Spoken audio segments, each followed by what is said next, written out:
My colleague and I, we were at the client's office, meeting them to discuss some issues that we have with them. So we were there by 2:20, 20:25. So at one point, my colleague, she was sitting next to me, and she said that she felt something. So I just ignored her because this thing is quite normal in Japan. And I've been there so many times, so I know this is quite normal. So we just continued the discussion with the client, and then I felt the glass was moving slightly. You know, we had a glass of water, and the glass was relatively moving towards the other side. Then we thought, okay, it's going to start. So I just hold to the table, and then we just sitting. And then the client was like, he's a Japanese guy, so he said that there's nothing unusual. Just carry on, just calm down, don't be panic and all that. Just hold the table, you'll be safe.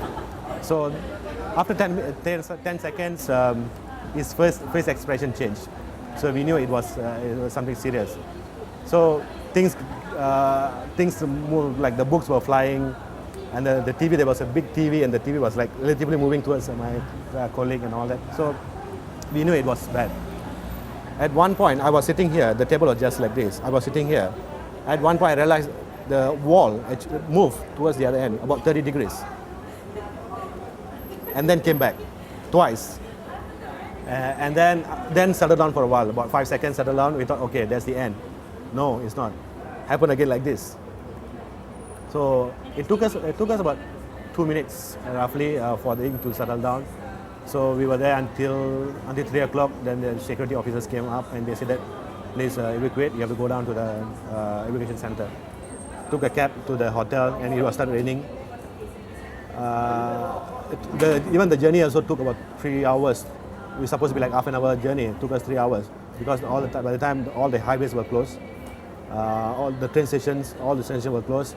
The train service, all the subway station, all closed. Services stopped. And then at one point the taxi wasn't moving, so we told the taxi driver, let me drop here. I'll just walk. So we walked about 10 kilometers to the hotel.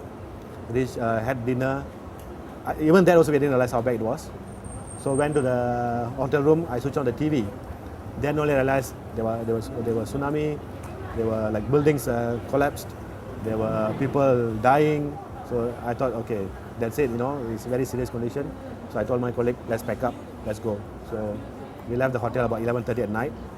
Reached the airport by 7 a.m. Waited, and left the place about 10 o'clock yesterday, Tokyo time. The aftershock, they actually recorded about 40-hour aftershocks, you know, after the tremor. So yeah, it was that bad. I mean, I only hope that I left the place as soon as possible, catch the flight. In a way, we felt that things may happen again. And then when we watched the TV, we know that it was serious. And then we heard about the news about the reactor, you know, the nuclear reactor. So they said that it's only 170 kilometers away from Tokyo. So yeah, so in a way we were like, yeah, we should just leave this place. So they're very, very helpful. Yeah, that's one thing I appreciate about them. They were not panicking. Even after all these issues, they were queuing at the bus stop. Nobody was rushing to get. Meaning you're talking about The Japanese. They were just queuing at the bus stop, no pushing, no shoving. You know, at the restaurants, everybody was like still. It's like Was it the like only. a surprise? You It was. I mean, surprised? yeah, it was surprised because I would have imagined that people were like pushing, trying to get into the bus, trying to get into the cab. No, even at these difficult times, they were very helpful to others. In fact, I had cases strangers just walk by and pass food to you, and I offered food to my people sitting next to me. So in a way, we were helpful to each other. So don't take things for granted. That's one thing that I can imagine because.